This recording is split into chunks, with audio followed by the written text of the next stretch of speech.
believe, but yes, we are less than 2 weeks away now from this year's election, and one ballot measure is drawing an awful lot of attention from lawmakers and advocacy groups. Good evening, I'm Scott Levin. And I'm Mary Alice Demler. Proposal 1, also known as Prop 1 in New York State, aims to amend the state constitution and protect against unequal treatment. Some critics of it argue that the language is vague and overbroad and will lead to unintended consequences that might spur lengthy legal battles over interpretation. Some supporters say the amendment is narrowly focused on preserving a right to abortion. And we wanted to break it all down for you tonight at 6. 2 on your sides, Nate Benson is doing that for us tonight in studio. Nate. Yeah, that's right, Scott and Mary Alice. Like you said, there's a lot of conversation about Prop 1, what it does, what it doesn't do. So I wanted to learn more from a legal expert about the issue. When early voting begins Saturday, as well as Election Day, you're going to see a state measure called Proposal 1, an amendment to protect against unequal treatment. It'll be on either the front bottom of your ballot or on the other side, depending on where you live and how many races there are on those ballots. And Prop 1 reads as follows. This proposal would protect against unequal treatment based on ethnicity, national origin, age, disability, and sex, including sexual orientation, gender identity, and pregnancy. It also protects against unequal treatment based on reproductive health care and autonomy. To take a look at Prop 1 from a legal standpoint rather than a hypothetical one, I sought out the Director of Clinical Legal Education at UB Law, Bernadette Gargano, a former law clerk at the Western District of New York, and I've done a good amount of work with civil rights. In fact, my clinic is about promoting equal protection and civil rights.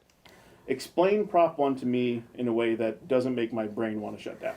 Sure. So Prop 1 adds in protection for based on sex, gender, age discrimination, and ethnicity to our New York Constitution. The current Equal Protections Clause already includes race, color, creed, or religion. And it's very important to note that in New York State, these additional protections being considered in Prop 1 are already state law and have been, in some instances, for decades. But just like other aspects of the political discourse throughout the state and country, there's a few liberties being taken in terms of what this proposal does and doesn't do. So We'll do the lightning round. Okay. Does Prop 1 change already existing New York State law? No. Does Prop 1 protect against LGBTQ discrimination? Yes. Does Prop 1 change state law in terms of participation in any sports, whether it be college or high school? So no, because again, we already have laws to address that. Does Prop 1 impact parental rights? No, it doesn't impact parental rights. I have heard some folks calling it a Parental Replacement Act. That's not correct. Prop 1 doesn't change anything with respect to, for example, a parent and a child who may want certain medical care. Does Prop 1 guarantee abortion rights in New York State? It doesn't use the word abortion, but it does talk about pregnancy outcomes and autonomy. So yes, I would think that would cover abortion. And I think it's sort of an important use of language because as we've seen in other states, that some women are even being prosecuted if they have a miscarriage or they can't get medical treatment if they're miscarrying because doctors are too scared to provide the correct treatment.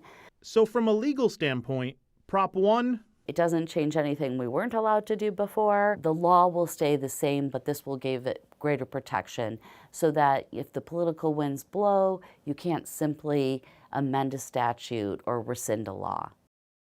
Now, as with any legislation, there could be lawsuits that stem from the results of this ballot measure. But in the meantime, we'll be posting a longer version of this interview online and on WGRZ+. On your side, Nate Benson, Channel 2 News.